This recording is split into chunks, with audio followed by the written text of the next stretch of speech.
Hello, my good friend. So I just got back home. I had a lot of running around to do today, and I saw you actually threw your first round, 6-1, 6-1, 6-1, which I'm so happy for you that, you just got a match where you could just, just get through. And I hope you had a fantastic day today, and are just enjoying Wimbledon, Roger Federer. And yeah, so I've actually been meaning to show this in my videos for a while, and I keep kind of forgetting it, but it's from this cute little pad that I have of like positive stuff. And actually I'll show it to you in a second, but I was reading an article today, and so I hear that you're dreaming of the Wimbledon title. Congratulations! Oh yes, kudos. Here, high five. High five. Give me a high five. There we go, Roger Federer. High five. I'll give you 10. 15. So, here you're dreaming of it, and I feel like are really looking to do this, and I'm so happy for you, as a fan and a supporter, as a fan supporter, and all that good stuff. I'm just really happy. So, I see here you said you're dreaming of the title and stuff like that, and then you were trying to. It looks like in these comments, like, you were kind of like, well, I tried to do it, but I went out in the quarterfinals a couple years, and then, it was kind of unfortunate, and then it's like maybe the other guys were too good, or some kind, who knows what the combination was. And I just wonder about that. Who knows what the combination was? And it's true. I mean, you throw out things that actually make sense, but I really feel like the tone of this article is positive, like it's the things that you said, but also there's still like a little bit of maybe like not I don't maybe a little doubt that's within you, and you're gonna have to like work through that. I feel like it's just my advice in these videos or whatever. Like, you don't really have to work through that, and just, I think a best thing for you to do is just, as you are going through these matches and stuff, is really not to think too much, and just really focus on embracing your skills. Like, if you just focus on, again, like I was talking about, staying in the moment, like, even on your days off, if you can just, if stuff starts coming up, and this is everybody, every single human being, like, we all know about this. It doesn't have to be tennis, like, it's everything. It's just our human approach, and just how we're wired, and the way that we process things, emotionally and mentally, and the whole relationship between the two mechanisms. But yeah, if you could just not think, like, just don't think about Djokovic, don't think about Nadal, and as a fan, I just kind of want to still stand in that space and just say, like, I feel like there's still something there, you know what I mean? There's something there, and you're, like, on the verge of it. I feel like you're, like, dreaming, and you're, like, you're giving yourself good chances at Wimbledon, but there's still what my trainer actually calls, she has a very good term for that, called, like, an energy leak. You know what I mean? It's like you're dreaming of Wimbledon, you're dreaming, and you're preparing, and you're doing all of those probably those normal things. That's what I get a sense of, but there's still, like, this leakage of, can I really do this? I get the feeling from this article, it's like, oh, these guys are kind of good. You're good too, but you know what?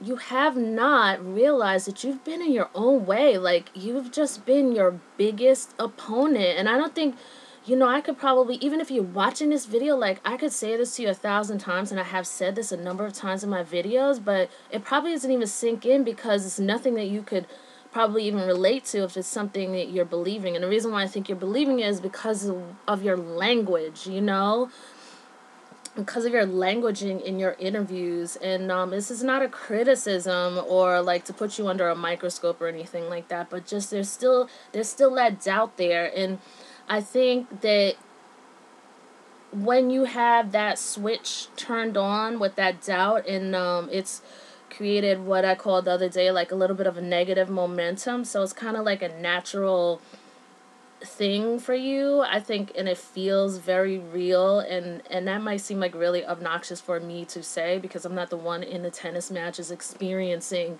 this stuff, but I think that's what it is. Like, some of it is like that poem I read a couple weeks ago, that If poem, where it says about being an imposter and stuff like that. Like, playing in these matches, like, against these guys, a lot of times, like, you haven't been fully present. Like, you've been, to me, like, again, as I explained in the other videos, like, you haven't been, like, fully on to be available for these matches. When you see yourself, and I'm gonna go, like, unfortunately I don't have a lot of time today, so I'm gonna upload this video, but if those links that I'm about to talk about aren't down in the description box, please do, if you have time, just take like 10 minutes and come back to these links.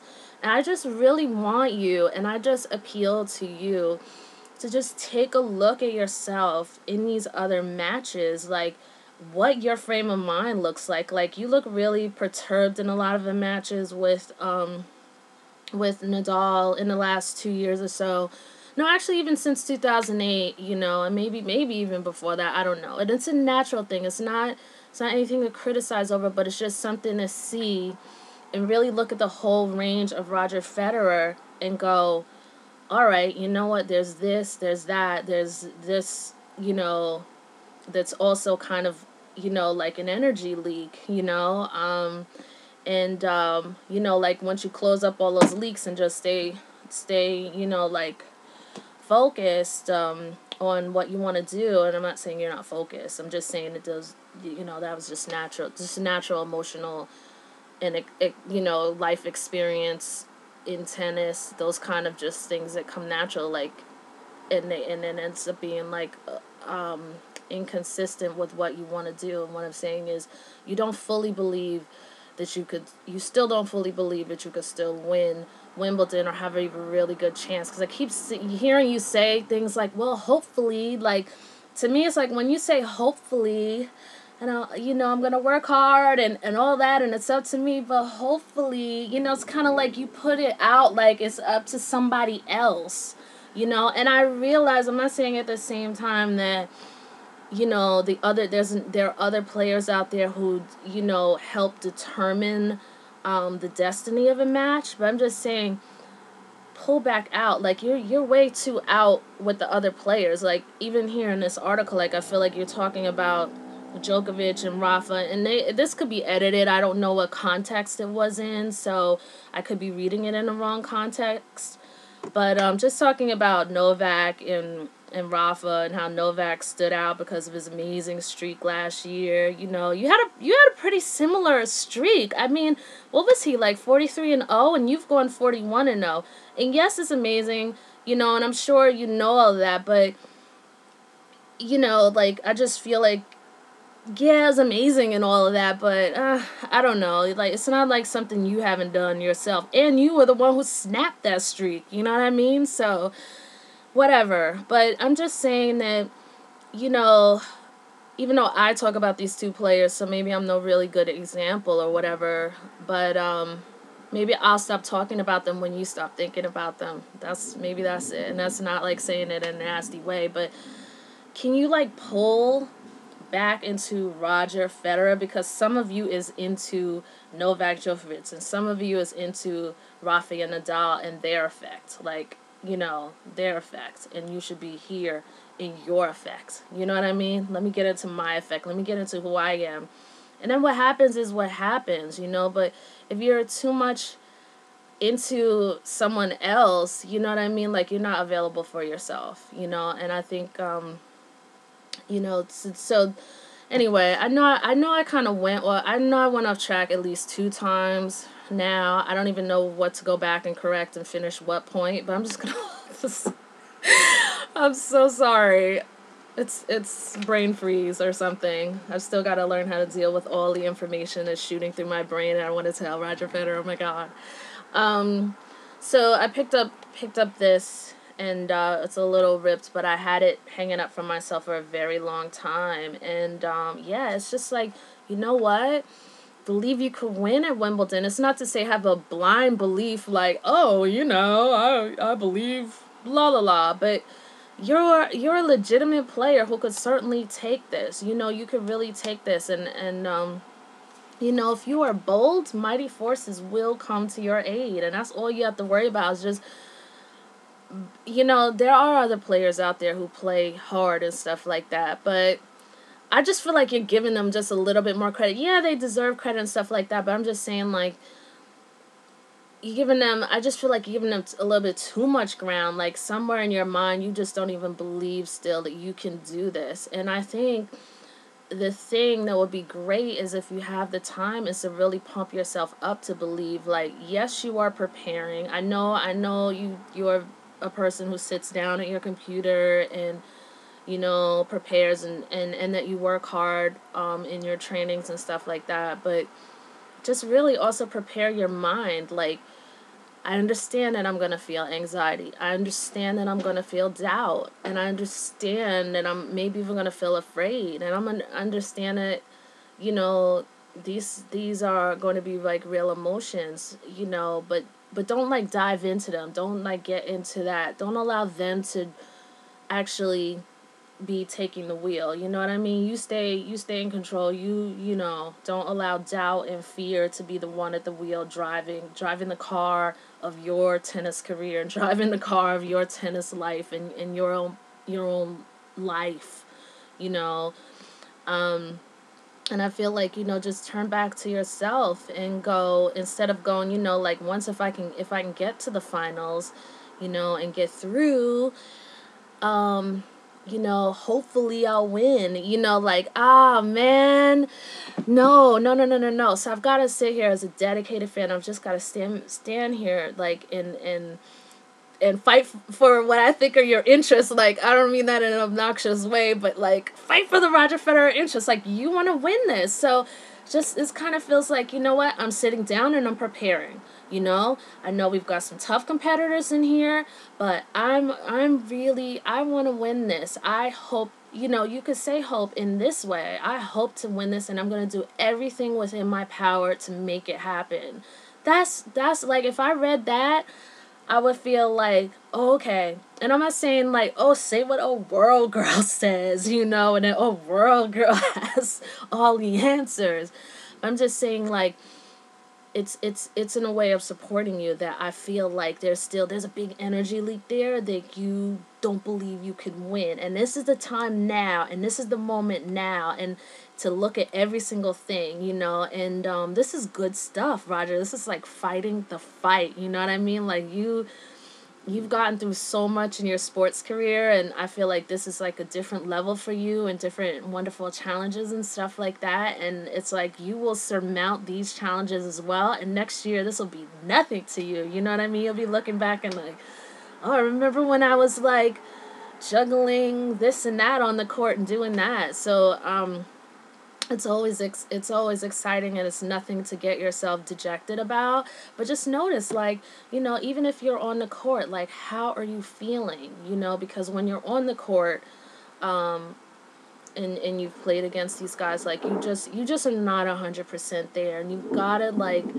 I gotta go back to the points that I left off before without completing, was that you've gotta just take a look at these links. I'm gonna post up a couple different links, maybe a good 5 or 6, so you could just look at these matches, even playing against these guys, and you're doing well. Like, you just don't look happy. You look perturbed. You look, and it's more so, like, even when you're winning. So it's more so really, it's some kind of story you're, like, telling yourself, and you're, like, reliving. You're telling yourself something, like, because you're not reacting to what the reality is, sometimes, like, your emotional, your disposition, I guess you could say, doesn't equate what's going on. It's usually a match, like, a high pressure match, You know, and it's usually always with Rafa and the other suspect. No, it's usually with Rafa and Djokovic, and this is good. These guys being here, and these guys being a pain in the ass. Like, this is the best.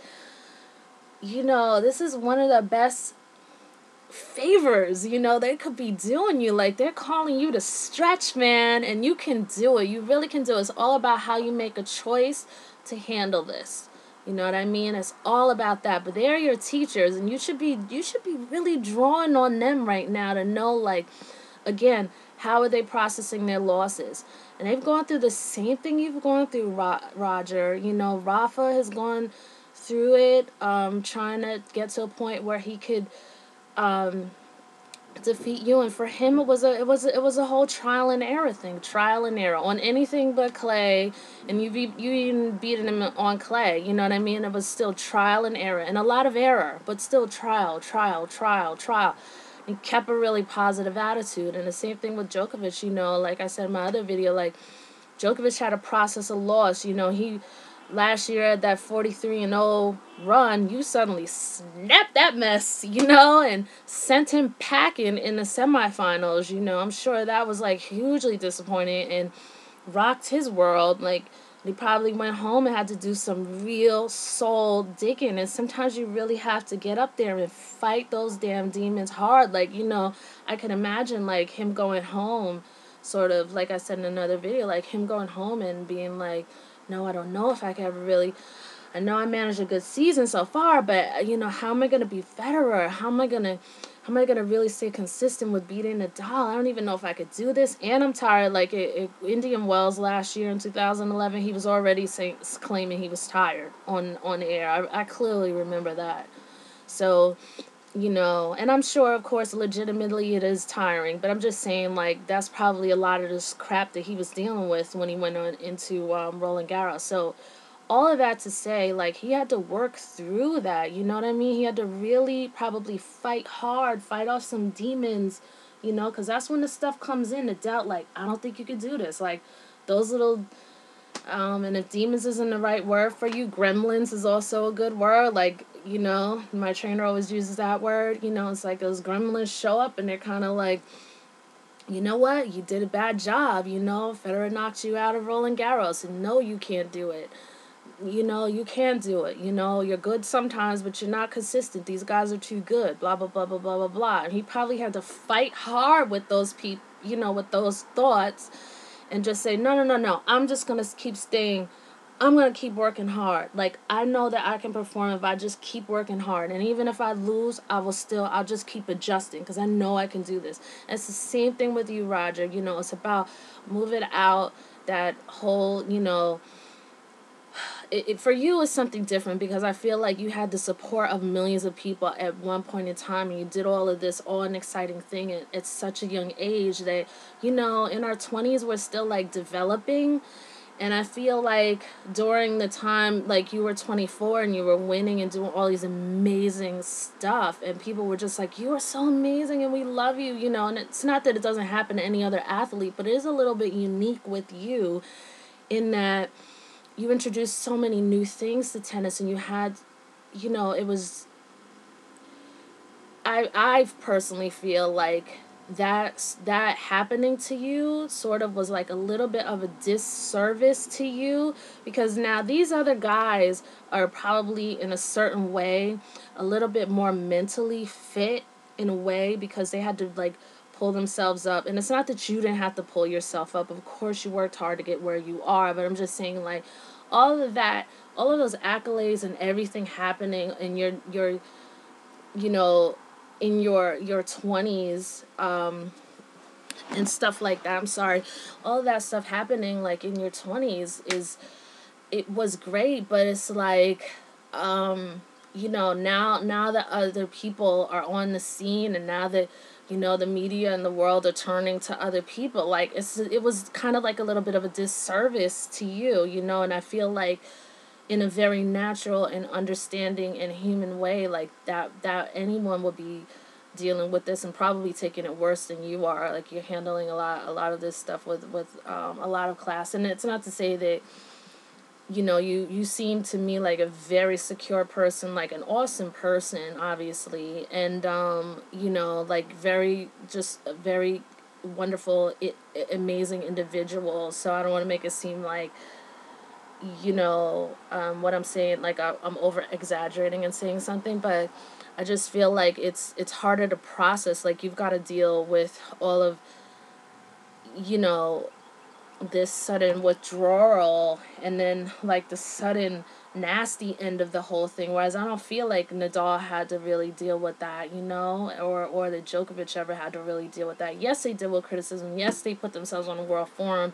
I'm not diminishing what they go through, but I just feel like emotionally and pressure wise for you, that you've had to carry so much on your shoulders, and I don't think that you have been able to really mentally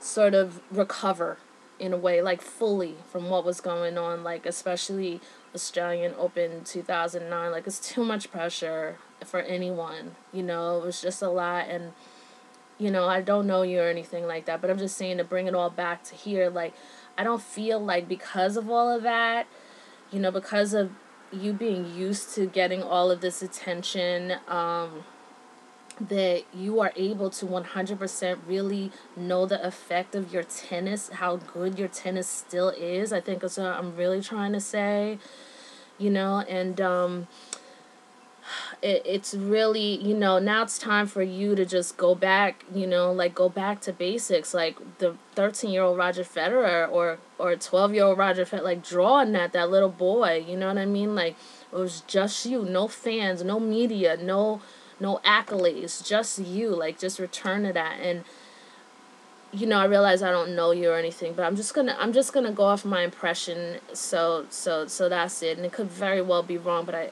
have to throw it out there, you know, as a fan. And, you know, if it's just wrong, it's wrong. But at least I said, if it's right, then hell, it can help you. So great. Anyway, so you know, so I don't feel like, because of all of that pressure after the Australian Open 2009 and everything with you and Nadal, I don't feel like you fully recovered from that. I feel like that was devastating. And you know, it's not to dredge up the past or anything. And I felt, you know, like, as fans, like, we felt emotional about that. We felt it was an adjustment for us emotionally, you know what I mean? It was definitely nothing near what you were going through, but a lot of strife, and a lot, just a lot of hurt, I guess you could say, too, you know, for the fans. And no disappointment in you, but just, you know, we all, I think, in our own way, all of Roger Federer, people who are in that sphere of Roger Federer fandom, felt the same way too, like, oh my God, you know. So yeah, you know, I just don't feel like these other athletes had to go through that. And I don't think that you're able to see, like, you're doing very well, because in that effect with all of that, with those people and everything, like with the public and everything, that I still feel like it sort of keeps a veil over your face to be able to really perform with the full-on confidence and even some of the drive. Like, I feel like it's cut out maybe just a little bit of your drive and cut out a little bit of your enthusiasm. And I could be wrong. It's not saying you're not enthusiastic and you don't have drive, but I'm just saying I feel like it undercuts that. Because that's what happens to people, you know, when disappointing crap happens, you know, and there's no one supporting you, really. I don't feel like you had much support from the public, and you were very used to having that support, so that must have been very disorienting. So anyway, it's just all this to say, like, I'm going to post those links, and I just, you know, really appeal to you to take a look at them and just look at your face and just see, like, you are not there in these matches, you know, and you were probably 35 to 45% under normal 100% standard in coming in a match is 100% Roger Federer. You were probably missing 35 to 45 to maybe even 55% of yourself. in these matches, you know, and it's not so much that Djokovic is playing better than you and Rafa's playing better than you. It's like you aren't even available, you know. It's like because you're in this thing, you're in this story, you know, and it's not to like make it seem like I'm talking down to you, like I know all the answers or anything, but you know, I just really appeal to you to just believe in yourself for Wimbledon, and be kind with yourself, you know, and again, just be really kind to yourself and just really take care of you, you know what I mean? Like really pump yourself up. And what if you did this? Like what if you totally went on a criticism diet? Yeah, that's a great one. Like I will not criticize myself. I will look for ways to praise myself. Like make that an assignment, please. Let me say that I give you that assignment. I give you that assignment. Please take it and do it. Like for the let's just try one day at doing that, you know, and again, put it in your phone as a reminder. It's 2:00. Where am I with myself? Like am I supporting myself? Am I, you know, criticizing myself? And if you're criticizing yourself, just forgive yourself that you've done it and just start just going on a positivity support thing for yourself, you know, and celebrate the things that you're doing really well. And just start that, and don't put yourself in the place of a player who maybe hopefully can do this. And even if you're feeling that way and you cannot get rid of that feeling, it's okay. Like don't get down on yourself. Don't get down on yourself. You know, it's okay. It's very human to like be afraid or whatever, or just be in those positions. It's just the uckiness. But this is the work. This is something I feel like you're like breaking out of this. You're on the verge of something really good and really big, Roger. So I'm applauding you, and I just want to stand by and just say I support you. I'm here supporting you no matter what happens. So yeah. So just want you to keep going and just pay attention to what's coming up. Like, just make it an assignment. Like, what am I going to do to really make myself feel more confident about winning this, you know? You played Djokovic. You played Nadal. You played Del Potro. You played Berdych. You know these guys. You played, Monfils and, God, I'm at a loss for words. But listen, you played all of these guys, you know? So you know how to beat them. The only thing is to pay attention to when you're beating them. You know, like, even in Roland Garros, like, you broke Djokovic a few times, if I remember correctly. Like, is it okay to be in the match and say, yo, this is working, you know? And just hold the line and keep working with that. But, it's raining here, so I have to move away from the window. But anyway, so yeah, you know what? Maybe that's a sign, because I just wanted to quickly show you this. And actually, excuse me for 1 second. I'm going to turn on the light. I don't have a real editing system, or actually I brought an editing system, but I don't know how to use it, and I don't have the time. I'm very time challenged right now. So sorry about this. Hold on.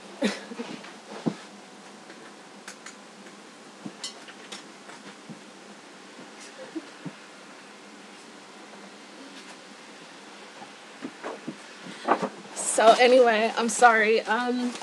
I have this, I'm actually in the process of moving, so I've been really packing and getting rid of a whole bunch of stuff, and I came across this kind of power board yesterday that I've been talking about in my videos with you, and I just want to give you an example. This is a pretty old one. Made it a couple years ago, and it's, you know, it's kind of a little bent and sloppy at this point because I just had it on the side for a little while.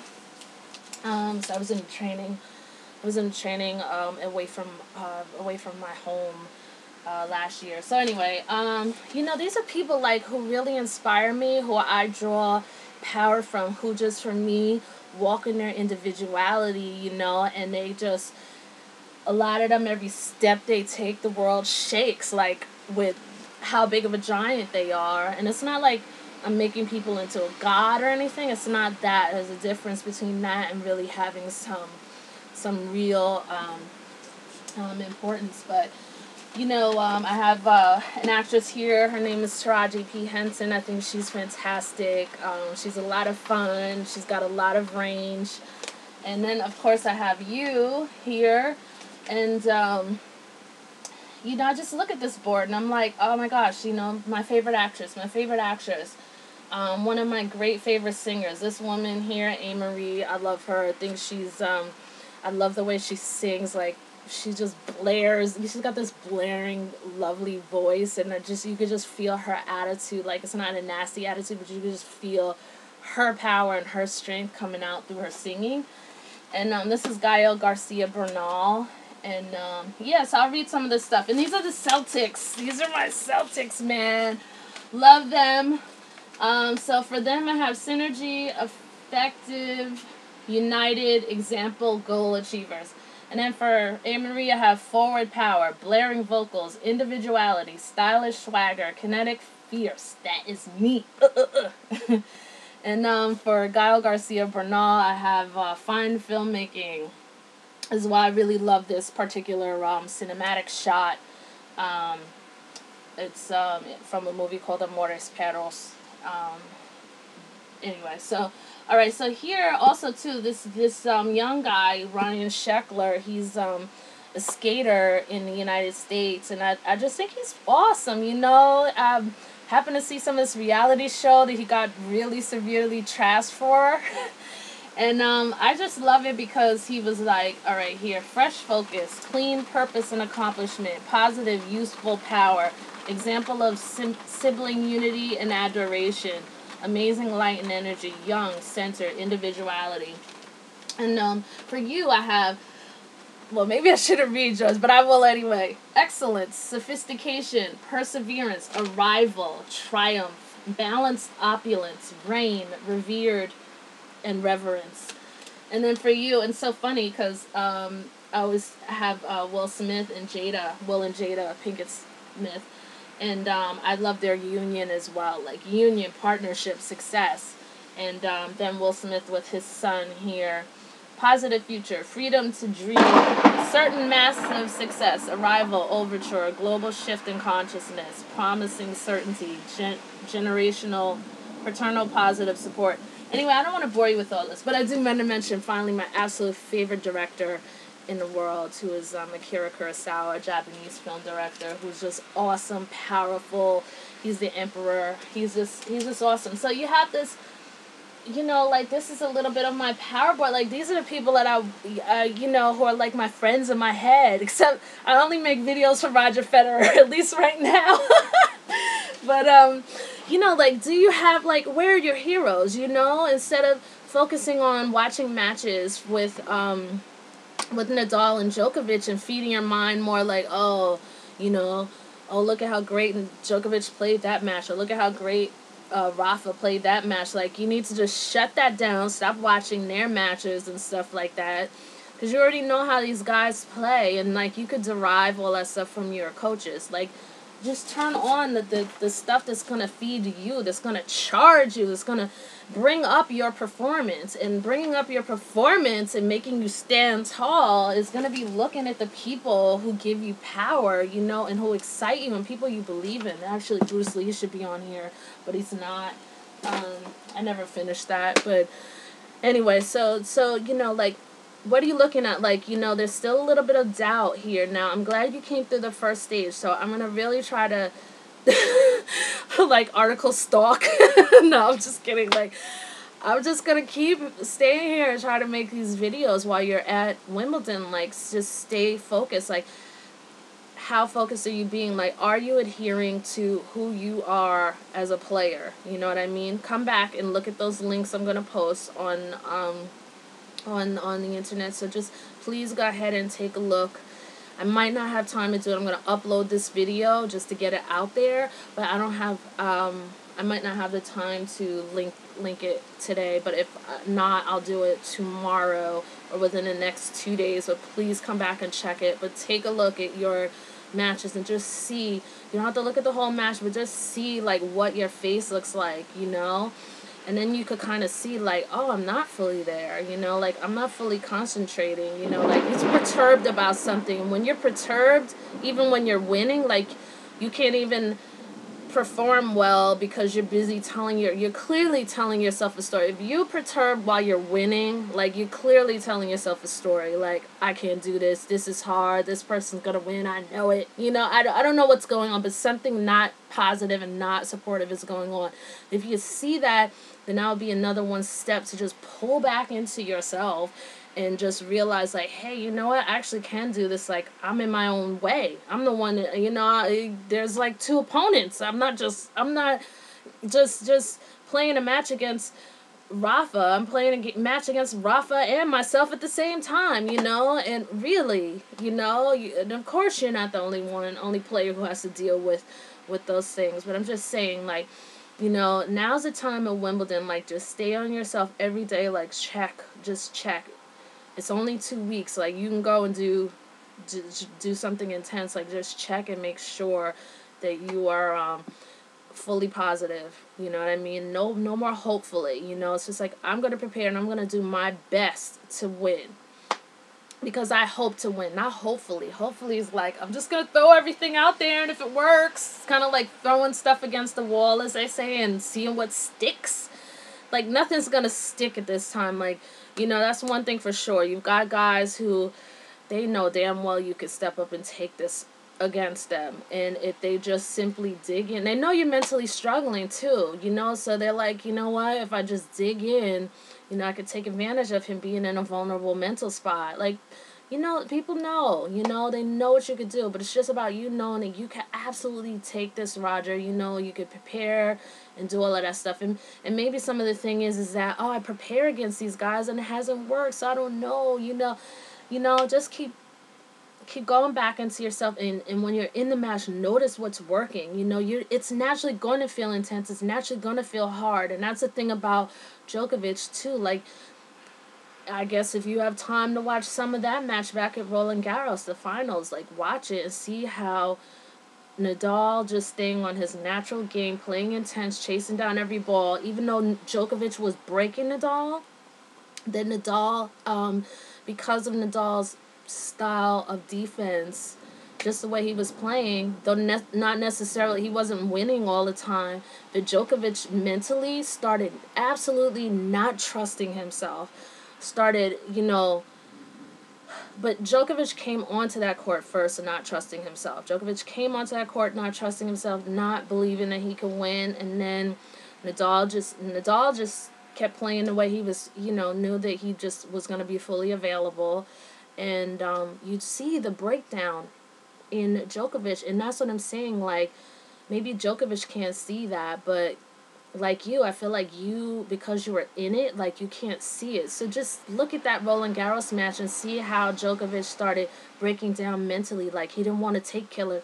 He didn't want to go for winners or whatever. He didn't want to, like, put the ball away because he absolutely didn't trust himself. Even when he was, like, right at net, it could have hit the ball away from Nadal easily. I mean, it was like freaking tennis 101, and he got so afraid, you could tell. So it's just about being in those moments and going, like, hey, listen, like, I broke this guy, you know, I just took seven games, I think it was. I just took 7 games from him, okay? I feel like this is hard. I'm feeling pressure. It's okay. Okay, I feel my body working. I feel my brain starting to work over and go, ooh, you can't do this. But actually, I'm the one who's taking the 7 games. And that's all I'm saying, Roger. Like, if you can just hold the line and sort through the bullshit, you know, while that's going on, like, the mental shite that's coming up, that's trying to tell you, ooh, this is hard. Like, when you're winning and when you're doing well and when you just broke someone, even though maybe it was hard to do, but just keep pressing that button of what you're doing, like, and just keep shedding. You know, like, if you can do that, then you could just start to believe. All right, I'm going to go. It's almost 40 minutes, but this is the usual. Good luck with everything. I'm so proud and happy as a fan of you, and I just want you to know that so many fans support you on Twitter, again, on Facebook. Like, so many people are rooting for you, wishing for you to win. Someone said something really nice on Facebook the other day. They said they look forward to seeing you lift that 7th Wimbledon trophy, you know, get the 7th title at Wimbledon and lift that trophy. It was just really nicely said. Whoever said that was very nicely said. So tons of people are really rooting for you, and they believe you can do it, you know? So you just gotta really believe, and just be aware of where you're not believing, and just go, okay, you know what? I'm feeling some self-doubt here. I feel it. I feel like coming up. And don't like get down like, oh man, I don't believe in myself, I'm never gonna be able to do this. Like, just go, okay, you know what? I feel it. It's right here. So what can I do in this moment? You know, what can I do in this moment to just help myself through this and just be okay with where I am? As long as, you know what, you could be doubting crap all through a match, but as long as you're like, okay, whatever, right now it's time for me to focus on the point, bring myself to the moment and focus on the point and do my absolute best. That's it. That's like all you need to commit to. But just try to really, this whole thing about hopefully, not good words. Anyway, so I'm going. Good luck with everything. I'm sure I'm going to try my best to make a video as much as possible if you're watching these videos, so you can keep watching them every day and just remembering what you need to come back to, or what you need, you know, like really, like, what are you promising yourself moment to moment in a match? What are you promising yourself point to point in a match? What are you promising yourself set to set in a match? What are you promising yourself in the moments of adversity to turn it over and turn it out? What are you promising yourself if you are down, and how to stay in it and turn the tide and bring it back to you? Those are the things that you want, because this is a time, Roger. This is the year. This is Wimbledon. This is what you want right now, here, right now in 2012. All right? So you got to turn everything on these 2 weeks. You know what I mean? And if you need help, reach out. I'm going to post those links. And then there's also something, I came across this man the other day who does this, was just yesterday actually, does this wonderful sort of mental sports performance, except he takes 5 minutes to say what I can say in like 40 minutes. And it's really weird. I've never seen his videos ever before, but he and I say like almost the same exact thing. So I'm going to post up some of his links too. You go to his website, you can get a free visualization, performance visualization, which I totally recommend for you, Roger. I totally recommend that for you. I totally recommend it for any athlete. Like, every single athlete should be working on their mental fitness, even if they feel confident about something. You know, they should always be working on their mental fitness. Okay, so here we are at 41 minutes. Thank you. Good luck to you. Hi to Mirka, and hi to the little girlies. Bye.